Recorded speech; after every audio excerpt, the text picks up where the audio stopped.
राणा रावटिया मा मेरा आव्या रे, राणा रावटिया मा मेरा आव्या रे, चीरे चुंदड़ी चोड़ेला आव्या रे, चीरे चुंदड़ी चोड़ेला आव्या रे, किया कोण कोण मांडवे बेसे रे, किया कोण कोण मांडवे बेसे रे, त्या कई किया बेन मा मेरा वधावे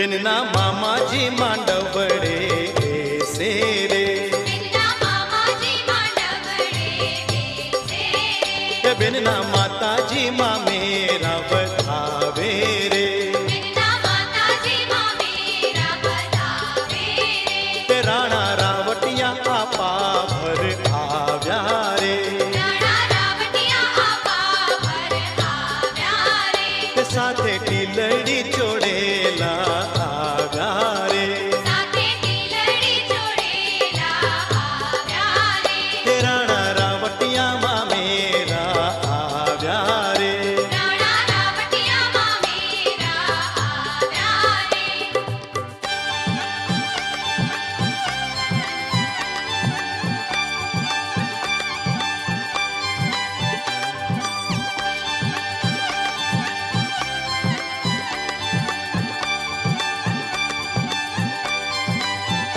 કિયા કોણ કોણ માંડવે બેસે રે કિયા કોણ કોણ માંડવે બેસે તે ત્યાં કઈ કિયા બેન મામેરા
કટઈ કોટી અવરાત આવા યાત્રા કરવા જતા પણ જે સંતોના દર્શન આપણને દુર્લભ હોય એમ એવા સંતો મહંતોના દર્શન આપણા પાવન પ્રસંગે આપણને થતા હોય. આપણા હૃદયની અંદર ભગવત ભક્તિ જગાડે એવા સત્પુરુષો અને આવા સંતોના દર્શન છે એ આપણા હૃદયની ભક્તિનું એક ફળ છે. આ પ્રસંગે આટલા બધા સંતો મહંતો વિરાજિત છે તો આ સંતોના સાનિધ્યની અંદર એમના શુભ આશીષ મેળવ્યા પહેલા આપણે અતિથિ સત્કાર તરીકે આ સંતોનું આપણે સર્વપ્રથમ સન્માન કરીશું. અને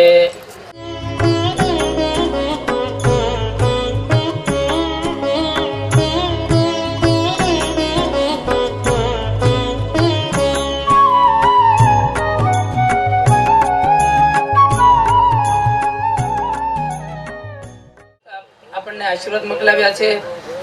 આ પ્રસંગને વિશેષ રીતે શોભાયમાન કરવા માટે અને વિશેષ સન્માનિત કરવા માટે કેટલાય દાતાઓએ પણ આ પ્રસંગે ઘણું દાન કર્યું છે. તો એ દાતાઓના નામાવલીને રજૂ કરીએ. એ દાતાઓને પણ એમની શુભ લક્ષ્મી આવા ભગવત કાર્યની અંદર આવા ભગત કાર્યની અંદર જઈ અને એમની લક્ષ્મી સદલક્ષ્મી બની તો એવા દાતાશ્રીઓની અંદર પણ પેલા શ્રી વાલા રામેશ્વર આશ્રમ ઈબાવટલી મહિલા મંડળ એમનું પણ ઘણું યોગદાન છે. સંતોનું આપણે પૂજન કરીએ સત્કાર કરીએ તે પહેલા એક નાનકડી નામાવલી એ દાતાશ્રીઓના નામની નામાવલી.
એના મગજમાં નથી ઉતરતું, કારણ કે સમય વગરનું તો એમ કાંઈ વિચારી જ ન શકો.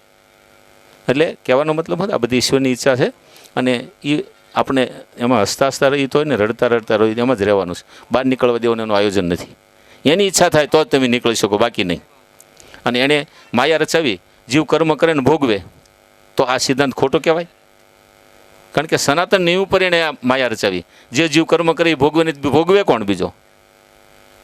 એટલે આ બધી ઈશ્વરની રચના છે, અને એની અંદર જ આપણે રહેવાનું છે. વસ્તુ मूलं गुरुमूर्तिं पूजामूलं गुरुपदं मन्त्रमूलं गुरुवाक्यं मोक्षमूलं गुरुकृपां मोक्षमूलं गुरुकृपां वासनात् वासुदेवस्य वासितं भुवनत्रयं सर्वभूतनिवासोऽसि वासुदेव नमस्तुते वासुदेव नमस्तुते.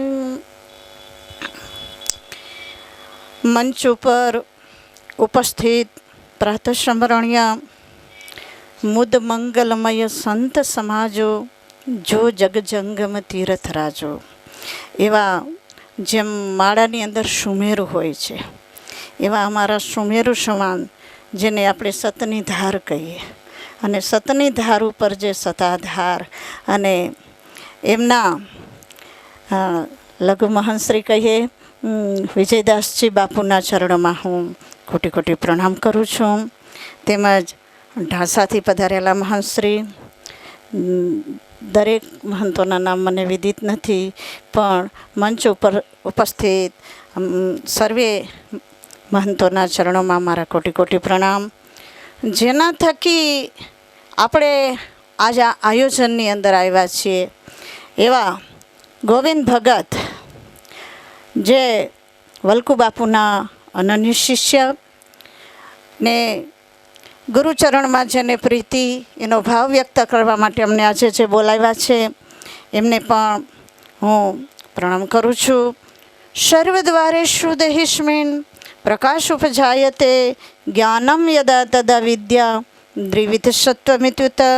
જેની દેહરૂપી ઇન્દ્રિયોમાં વિનય અને વિવેક પ્રગટ થયેલા દેખાય છે એવા આ ગોબા ગામના સર્વે અહીંયા સજ્જન ભાઈ બહેનો, તેમજ અમારે મુંબઈથી અમારા આશ્રમના જે પાયાના પથ્થર છે, અમારા હરિભાઈ સામે ઊભા છે, અમારે આશાબેન છે, તેમજ રતનબેન મંચ ઉપર ઉપસ્થિત છે કે જે કાયમ માટે મારી મુંબઈની અંદર કથાઓ કરાવે, જેની ઘરે અમારો કાયમ ઉતારો. પણ અમારા ગોવિંદ ભગત, જેનો પરિચય પણ તમને તો છે જ, પણ વિશેષ આપી દઉં કે વલ્કુ બાપુનું જ્યારે બાપુ શરીર છૂટી ગયું એ સમયે મારી પાસે એ આવ્યા, અને એની એક સ્થિતિ તમે જુઓ તો ગુરુ ભક્તિમાં જાણી પોતે પણ શરીર વિલીન કરી દે એવી સ્થિતિની અંદર મારી પાસે લગભગ 6 મહિના સુધી બોલ્યા નહોતા વિજય બાપુ. એ સ્થિતિમાં ગુરુનું એક વિયોગ હતો એને. એ સ્થિતિમાં સતાધારથી જ આવ્યા હતા, આપની પાસે જ ત્યાં હતા, પાણીનું પરબ ચલાવતા હતા. પછી આપણે તો આશ્રમ લઈને બેઠા એટલે કોઈને કોઈ સાધુ આવતા જ હોય, અને એ તો આપણો ઓટલો છે. 6 મહિના પછી બોલે નહીં કાંઈ. મેં એમને પૂછ્યું કે ભાઈ આપ ક્યાંના છો, કદાચ આપનું શરીર છૂટી જાય તો ખબર કેમ પડે? બહુ મહા મહેનતે એમને ધીરે ધીરે બોલતા કર્યા કે એને પ્રિય શું છે. પછી મારા બાપુજી પણ બહુ ભજની, એ પણ ભજની. ધીરે ધીરે મેં એને વાજુ પેટી આપી એટલે એ ગુરુ મહિમા ગાવા લાગ્યા, એટલે એની જે શક્તિ છે એ પાછી ખીલવા લાગી. અને પછી હું કથામાં જતી હતી તો ધીરે ધીરે મારી હારે કથામાં પણ આવવા લાગ્યા, અને પછી તો એને બધું જ વિસરાઈ ગયું. 7 વર્ષ સુધી ભચાઉની અંદર ભૂકંપમાં મારી સેવા કરી છે, એનું ઋણ અદા કરવા હું આવી છું. હું એમ જ આવી નથી. અને આપ મુંબઈવાળા સર્વ જાણો છો કે અહીંયા ભાણજીભાઈ અમારા ઉપસ્થિત છે, જ્યાં હું એક કથા કરવા ગઈ હતી પણ 3 કથા બોમ્બે કરીને આવી હતી, અને ત્યારે ગોવિંદ ભગત સાથે હતા, જેની ઓળખાણથી પણ આપ આવ્યા છો. કારણ કે અત્યારે પણ અમારા ગુરુભાઈઓ આ તે પરિવારની અંદર ગુરુ ગોવિંદ ભગતને ખૂબ સારો પ્રેમ બધા કરે છે, અને પોતે પણ ગામે ગામ આમે ભાગવતમાં કીધું છે જને જને ગેહે ગેહે જઈ, અને સાધુનું એ કામ છે કે દરેકને સત્સંગ કરાવો અને દરેકને સારો રસ્તો આપો. એ અત્યારે ગોવિંદ ભગત કરી રહ્યા છે. ઘણા વર્ષો સુધી પાછો વિયોગ થઈ ગયો કે અહીંયા આવ્યા પછી એને પણ એક હૃદયની અંદર થનગનાટ હતો કે મારે પણ કંઈક કરવું છે, મારે પણ એક ઝૂંપડીની સ્થાપના કરવી છે, આશ્રમની સ્થાપના. તો એની જે ભાવના હતી એ આજે જે ફળીભૂત થઈ છે. અને અહીંયા ધર્મ ધુરંધરો ગુરુજનો આટલા બધા જ્યારે એમને આશીર્વાદ દેવા માટે આવ્યા છે, એમનું કાર્ય જોઈને જ્યારે આજે બધાય પ્રસન્ન છે. સોનાની સાંકળે બાંધો તો ક્યાંય બંધાય એવા નથી, એટલોય પણ જેની પાસે ટાઈમ નથી. પણ આજે ગોવિંદ ભગતના જ્યારે આજે પ્રેમને માન દઈને અહીંયા આવ્યા છે તો હું ખૂબ ખૂબ એમને બિરદાવું છું. આપ સર્વ પણ આ એરિયાની અંદર બધા ભક્તો રહ્યો છો તો એમને ખૂબ સાથ સહકાર મળી રહેશે અને ખૂબ આ કાર્યની અંદર આપ સાથ સહકાર આવજો. મેં આજે સાંભળ્યું છે કે આજે રાત્રે ભજન પણ છે. આ ભજનની અંદર આપ સર્વ ખૂબ ભાગ લેજો. ભજનમાં આપણે તન મન અને ધન ત્રિવિધ કલ્યાણ કીધું છે. તનથી સેવા કરી, આપણી પાસે કાંઈ નહીં હોય તો આપણે સેવા કરવું, અને મનથી ભજન કરવું, અને ધનથી દાન કરવું. આ ત્રિવિધ કલ્યાણ તુલસીદાસ મહારાજે કીધું છે. તો આ સારી એક જગ્યાનો જ્યારે વિકાસ થઈ રહ્યો છે, આ જગ્યાની અંદર જ્યાં સાધુ બેઠા હોય ને એને તીર્થધામ કહેવાય. જ્યાં સાધુ જ્યાંથી આવેલા જાય એ તો ખંડેર થઈ જાય છે. સાધુ જ્યાં પણ હોય છે, ભક્ત જ્યાં પણ હોય છે તો ત્યાં એક તીર્થ બની જતું હોય છે. તો એક તીર્થ સ્વરૂપ એક નાનું એવું આવું ધામ, અને આ ધામની અંદર આટલા બધા જ્યારે સંતો પધાર્યા ત્યારે મને એને વંદન કરવાનું મન થાય છે. વિશેષ તો આવા મહાનુભાવોની વચ્ચે વિશેષ શું બોલવાનું હોય, પણ એટલું જરૂર કહી શકું છું કે ગુરુ મૂર્તિ મુખ ચંદ્રમાં સેવક નયન ચકોર અષ્ટપ્રહર નિરખત રહે ગુરુચરણ કી ઓર. કે જેની ગુરુચરણમાં જે પ્રીતિ છે મેં ગોવિંદ ભગતમાં જોઈ છે. એને ભક્તિ કરતા મેં જોયા છે, એને ભાવના સભર મેં જોયા છે. તો એની જે ભક્તિ છે એ ખૂબ ને ખૂબ આગળ વધે, કારણ કે એ મને મા સમાન માને છે. એટલે ઘણીવાર હું એને ગોવિંદ કહીને પણ સંબોધું છું તો એને મજા આવે છે, પણ હું એને ગોવિંદ ભક્ત કહું છું. કારણ કે ભક્ત કોટીની અંદર ઘણા 18,000 ભક્તો થઈ ગયા છે. અને ગુરુનું નામ ખૂબ ને ખૂબ આગળ વધારે, કારણ કે શિષ્ય જ ગુરુનો મહિમા વધારતા હોય છે. અને ગુરુ કૃપાને ધારણ કરવાની વધુ ને વધુ શક્તિ ધારણ કરે, ખૂબ ભજન કરે. અને ખૂબ ને ખૂબ આ ભક્તોની અંદર જઈ અને ધર્મનો પ્રચાર કરે એવી હું ભાવના રાખું છું. કારણ કે એક કક્કાની અંદર એમ કીધું છે કે કક્કા કરતું સદગુરુનો સંગ તો હૃદય કમળમાં લાગે રંગ. અને હૃદય કમળમાં જો રંગ લાગે, હૃદય કમળમાં રંગ લાગે તો માયા મનથી દૂર પડાય. લિંગ વાસના હોય ભંગ તો કક્કા કર સદગુરુનો સંગ. સદગુરુનો જેને સંગ કર્યો છે, તો હમણાં જ મહારાજે કીધું કે બ્રહ્મા વિષ્ણુ ને મહેશ એ પણ સદગુરુનું સ્વરૂપ છે. કારણ કે ગુરુજીમાં બધું જ આવી જાય છે. ગુરુ બ્રહ્મા છે, ગુરુ વિષ્ણુ છે, ગુરુ મારી દ્રષ્ટિએ જેને ગુરુ ભક્તિ કરી એને વિશેષ કાંઈ કરવાનું રહેતું નથી. એમાં ગુરુમાં જો પ્રીતિ થઈ જાય તો કક્કા કર સદગુરુનો સંગ તો હૃદય કમળમાં લાગે રંગ. હૃદય કમળ છે તો એ ખીલી ઉઠે છે. એ કાવ્ય જ્યારે લખે છે એને અમારા પણ ઘણા ભજનો લખ્યા છે. તો હૃદય એક કમળ છે, અને શબ્દ ગુરુ મહારાજ જે કંઈ આપણને મંત્ર આપે છે અને એનો ગુંજારવ થતાં તમારી મલ વિક્ષેપને આવરણ જ્યારે ત્રણેય નિવૃત્ત થઈ જાય તો એ હૃદય કમળ ખીલી ઉઠે છે. અને એમાંથી અનેક પ્રકારની ધારાઓ પણ પ્રગટ થતી હોય છે. જે શાસ્ત્ર પછી બન્યા છે, સંતો જે બોલ્યા છે એ શાસ્ત્ર છે, યાદ રાખજો. એટલે હૃદય કમળમાં લાગે રંગ તો અંતરમાં અંજવાળું થાય. જેને જેને સદગુરુનો રંગ લાગે છે એને જ અંતરમાં અંજવાળું થાય. ને અંજવાળામાં બધી વસ્તુ દેખાય ભાઈ, અંધારામાં કોઈ દી કાંઈ દેખાતું નથી. એ દોયડી હોય તોય ભલે નહીં, સર્પ હોય તોય ભલે, પણ અંધારામાં તો હંમેશા ભ્રાંતિ થાય. અંજવાળાની અંદર જ પ્રકાશ હોય છે કાયમ માટે. એટલે કે છે હૃદય કમળમાં લાગે રંગ, અંતરમાં અંજવાળું થાય તો માયા મનથી. માયાથી દૂર પડવાનું, એક માયાનું આવું સ્વરૂપી વર્ણન કરવાની બહુ જરૂર હોતી નથી, વ્યસનની પણ જરૂર. હું તો એમ કહું છું કે ફક્ત સત્સંગ કરવા લાગો, સારો સંગ કરવા લાગો, બાકીનો બધો કચરો ઓટોમેટિક નીકળી જશે. બાકીનો બધો જ કચરો એ સારો સંગ કરો. તમારે જ્યાં સુગંધ આવતી હોય ત્યાં બેસો એટલે ઓટોમેટિક તમારું જીવન સુગંધી બની જશે. તો માયા મનથી દૂર પડાય. લિંગ વાસના હોય ભંગ. લિંગ એટલે સૂક્ષ્મ વાસના. અંદરની ઘણી બધી આપણી વાસનાઓ હોય છે, પણ સદગુરુના ચરણમાં આપણે એવી ભક્તિ કરીએ કે એ ઓછી થાય. આપણી વાસનાથી તો આપણે ભરપૂર છીએ, પણ જેટલી ઓછી થાય એટલું જ ઈ ભજન છે. અને એટલા જ નિર્વિકલ્પ આપણે બનીએ. સંકલ્પથી તો આપણે સભર છીએ. કદાચ સંકલ્પ કરીએ તો એવો પ્રબળ કરીએ, ભજનનો કરીએ કે ભજન જ થવું જોઈએ. ભજન બળી તલવાર રાધે ગોવિંદા, નહીં ભજો તો ખાસો માર રાધે ગોવિંદા. એટલે એ ભક્તિ મને આજે ગોવિંદ ભગતની અંદર દેખાય છે. અને એ ગોવિંદ ભગતે ફળીભૂત કરી બતાવી છે. ખૂબ પ્રેમથી મારા પાસે આવ્યા ઠેઠ કચ્છમાં કે ના તમારે આવવું જ પડશે. એટલે આજે એમના પ્રેમને, એમના માનને, એની સેવાને અને એને, કારણ કે સાધુ ઉપર પણ ઋણ હોય છે. ગુરુ ભલે ગુરુ હોય છે પણ શિષ્ય અનન્ય જ્યારે સેવા કરી હોય છે ને તો એ ઓટોમેટિક એનું પદ લઈ લેતો હોય છે. તો આજે હું ઋણ ચૂકવવા આવી છું. સંતોના ચરણોની અંદર પ્રણામ કરી અને વિરમું છું. અને બીજા સંતોનો આપણે લાભ લેવાનો છે. હરિઓમ, શાંતિ. વાલા રામેશ્વર મહાદેવ કી, દ્વારકાધીશની, રામદેવજી મહારાજની, સત સનાતન ધર્મની. આજે હિપાવડલીના આ પવિત્ર ભૂમિમાં સદગુરુ મહારાજની આ બુદ્ધગર સ્વામીની ઉજળી પરંપરાના તમામ સાધુના ચરણમાં કોટી કોટી વંદન. સુખરામ બાપા, વાલારામ બાપા, આપણે બધાએ બહુ નજીકથી એના ખોળામાં મોટા થયેલા છે. હાવ એકદમ દેશી દેહાણ સાધુ, હાવ બેગ લુગડે જીવા છે આપણા માટે, આપણા સુખ માટે, આપણા પ્રેમ માટે, આપણી બધાની પ્રગતિ માટે. એ બી ઉજળી પરંપરામાં અહીંયા સના બાપુ છે, અમારે બળદેવ બાપુ છે, કચ્છમાંથી માતાજી આવ્યા છે, ધારથી મોહનજી આવ્યા છે.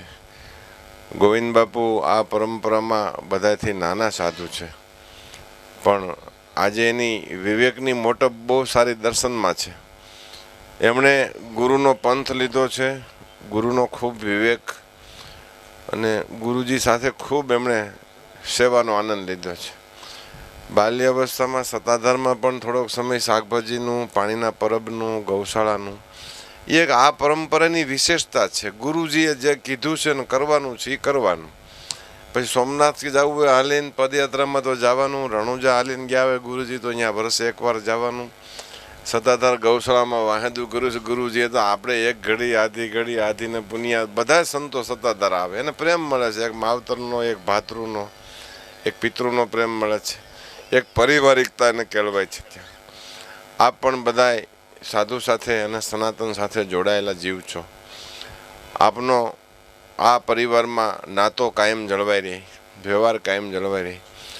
ગોવિંદ બાપુનો સેવક તરીકે અને આપના એક દ્રષ્ટા તરીકે કાયમ તમારી સાથે એનો પ્રેમ જળવાઈ રહી.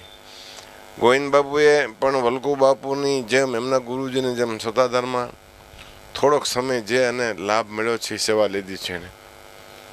એમના આવા આયોજનથી ભગવાન ઠાકોરજીની આજે લગ્ન વિધિ છે. આપણે ભગવાનના વિવાહ કહીએ છીએ, તુલસીજીના અને ઠાકોરજીના. એવા પ્રસંગે સમગ્ર આ આશ્રમના સેવક ભાઈઓ બહેનો, અમને બોલવાની માતાજી બહુ આમ મહાવરો નથી. જાજા ગોવાળિયા ગાવું ગાંડા, એમાંથી નવરો થાવ ત્યારે હું અભ્યાસ કરું ને બધો. પણ જાજી ગાવું, જાજા ગોવાળિયા ને જાજા ગાંડા, અમે હાજા બે ત્રણ છીએ. અમે ભીખો હતો મારો ડ્રાઈવર. અને એકમથી પૂનમ સુધી ગિરનાર પરિક્રમાની યાત્રા. આધારે સત્તાધારમાં 1,00,000-1,25,000 માણસ છે આજે. પણ ગોવિંદ મહારાજને એમના ગુરુજીની સેવા યાદ આવે, એમની સેવા યાદ આવે. આ બધા સંતો મારા નાના મોટા ભાઈઓ જેવા છે. સના બાપાના તો અમે ખંભે બેહાડી દઈ. આ પરંપરા બુદ્ધગર સ્વામી, ગેબીનાથજી, આપો રતો, આપો ઝાલો અને થાનથી મેપા આપા, આ એક મંડળી હતી 260-70 વર્ષ પહેલાંની.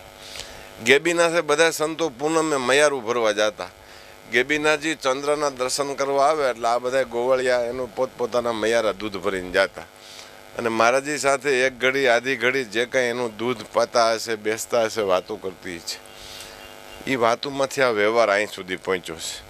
બુદ્ધગર સ્વામી, મેપા બાપા, રતા બાપા, જાદરા બાપા અને આપા જલા મેસરિયા.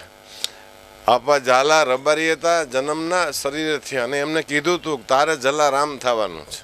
એ જલારામ પોતે વીરપુરમાં છે એના પ્રમાણ પણ છે, પાકા પ્રમાણ, દસ્તાવેજી પ્રમાણ.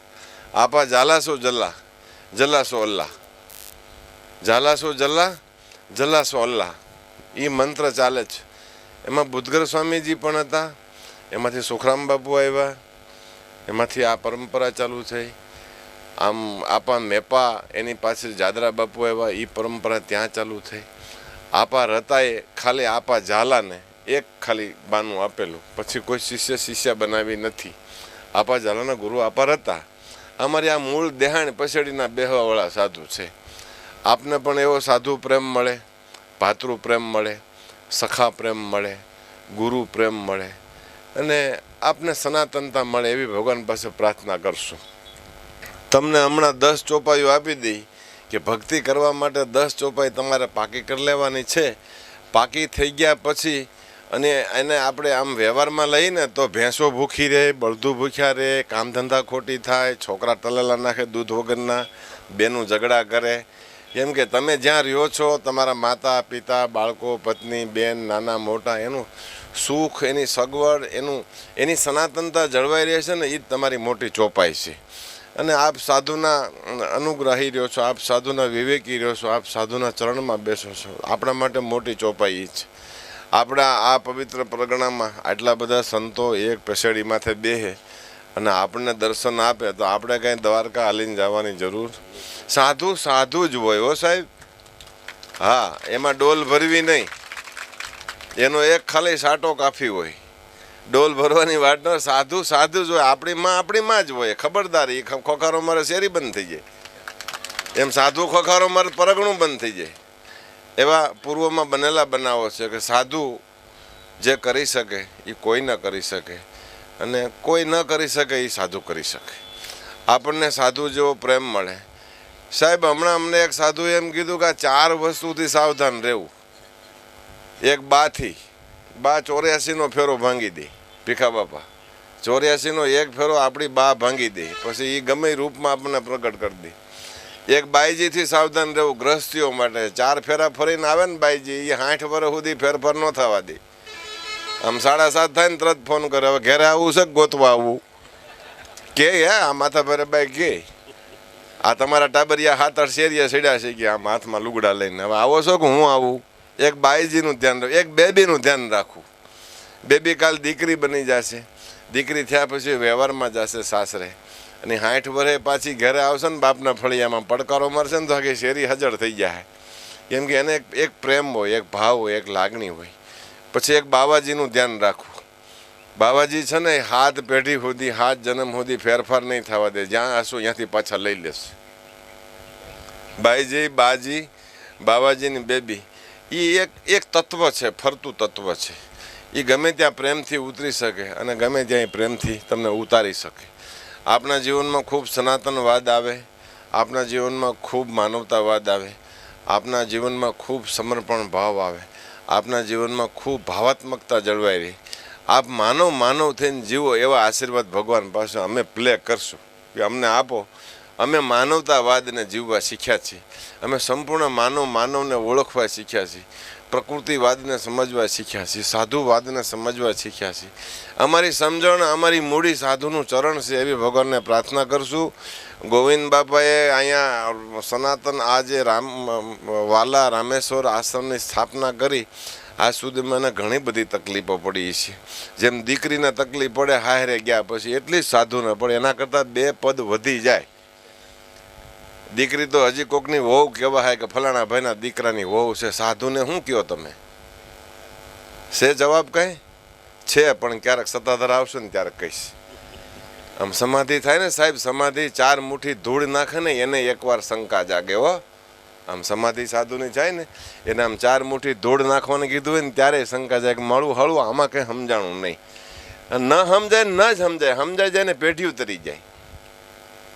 સોના બાપા, બળદેવ બાપુ, અહીંયા બાપજી મહંતજી બેઠા છે, ઘણા અનુભવી પુરુષો છે. એમને આ પરગણામાં એક સનાતન વર્ચસ્વ જાળવી રાખ્યું છે. આ સનાતન વર્ચસ્વનો એક વિવેક તમે જાળવો ને આ મહાભક્તિ છે. પણ આજે આ 11 એકાદશી છે, ભગવાન ઠાકોરજીના વિવાહ છે. આપને આ ઠાકોરજીના વિવાહનો પ્રેમ ખૂબ મળે અને ઠકુરાણી કે ને તુલસીજી, ઠકુરાણી તમારા હૃદય સુધી કાયમ રહે. એટલે ક્યારે સાસુ વહુના ઝઘડા ન થાય, જેઠાણી દેરાણીના ઝઘડા ન થાય, દેર ભોજાઈના ઝઘડા ન થાય. એ ઠકુરાણીનું કામ છે, ઠાકોરજીનું કામ છે. ભગવાન પાસે એ પ્રાર્થના કરજો કે અમારી આ સનાતન સંસ્કૃતિની, હિન્દુ સંસ્કૃતિની, આ રાષ્ટ્રની સંસ્કૃતિની એક જબરજસ્ત વ્યવસ્થા છે કુટુંબ વ્યવસ્થા. એ અમારી કુટુંબ વ્યવસ્થા તૂટવી ન જોઈએ. હવે કુટુંબ વ્યવસ્થા છીન ભીન થતી ગઈ છે. માતાજી અમેરિકામાં તો કાંઈ મમ ને મા કે કાંઈ બોલતા જ નથી, હાય હેલો. હવે તો કાંઈક બીજું બોલે છે. પહેલાં તો આપણે બા બોલતા હતા, પછી મમ્મી બોલતા થયા, પછી મમ બોલતા થયા. મમ પછીનું વર્ટિકલ્સ કાંઈક ડિક્શનરીમાં નવું આવ્યું છે હમણાં. હાય હલો કહે છે મમ્મીને પપ્પાને, ફ્રેન્ડ કહે છે.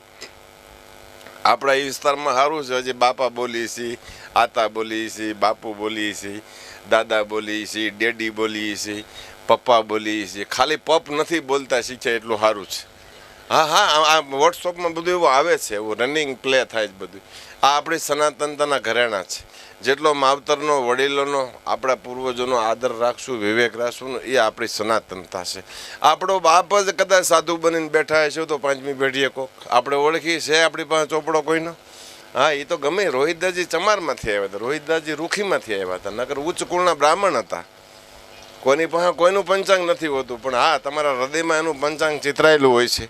આપનું હૃદય સાફ રહે અને આપની દ્રષ્ટિ ચોખ્ખી રહે એટલે કાંઈ દ્વારકા હાલે જવાની જરૂર નથી. નરસિંહ મહેતા દ્વારકા ગયા નહોતા ને કીધું તોય ના પડી હતી, હજી 2 ગામ પાછું વીર જવું, પણ દ્વારકા હાલીને જવું નથી. પણ આજે જે દ્વારકાને સામે બેહાડે છે ને, દ્વારકાધીશની હારે જે વાતો કરે છે ને, એવા સાધુ આપની સામે બેઠા છે. આજે બધાને મેળા હોય, બધાના સંસ્થામાં મહેમાનો હોય, 5 ભક્તો હોય, અતિથિ હોય, સાધુ હોય, સનાતન પુરુષો હોય. ગોવિંદ મહારાજનું એવું ભજન, એની એવી સેવા, એની એવી નિખાલસતા, આ ગુરુ પરંપરાને કુટુંબ વ્યવસ્થામાં એ નાના સાધુ છે તો આ બધાને એની મોટપ પૂરી કરવી એ અમારો ધર્મ છે.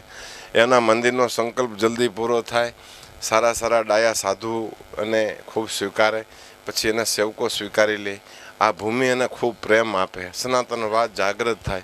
અને બગદાણા તીર્થનો માર્ગ છે. 2 ટુકડા આપશે તો કોઈ હરિઢુકડો આવશે, કોઈના કોઈ રૂપમાં ભગવાન ગમે એ રૂપમાં આવશે. એ ભગવાનને પ્રાર્થના કરી. અમારે પણ ત્યાં 1,00,000-1.5 લાખ માણા ફરે છે સત્તાધારમાં, અને ગોવિંદ મહારાજ કહે તો અમે જઈએ, આગળ જવું પડે એમ છે.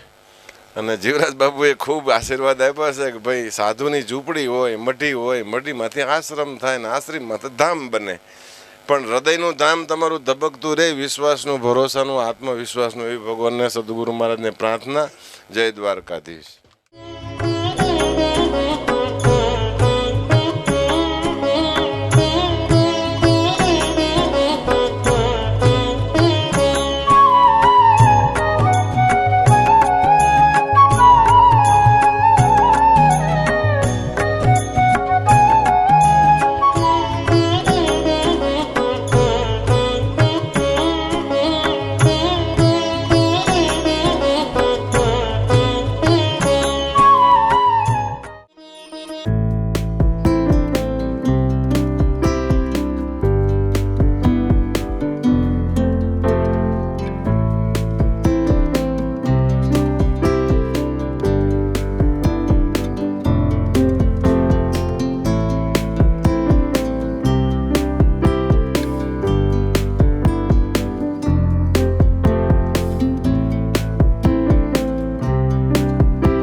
છપ્પન ભોગ સામગ્રી ધરો પણ માખણ જેવા નહીં કાનાને માખણ ભાવે વાલાને મિસરી ભાવે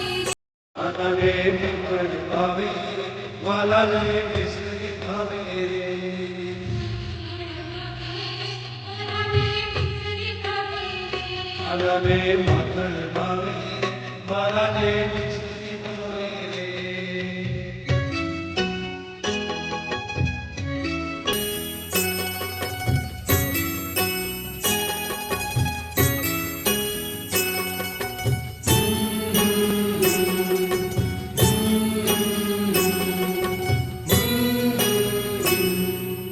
ગોપીએ માખણ ધર્યું ને હાથ જોડી ઊભી રહી માખણ ધર્યું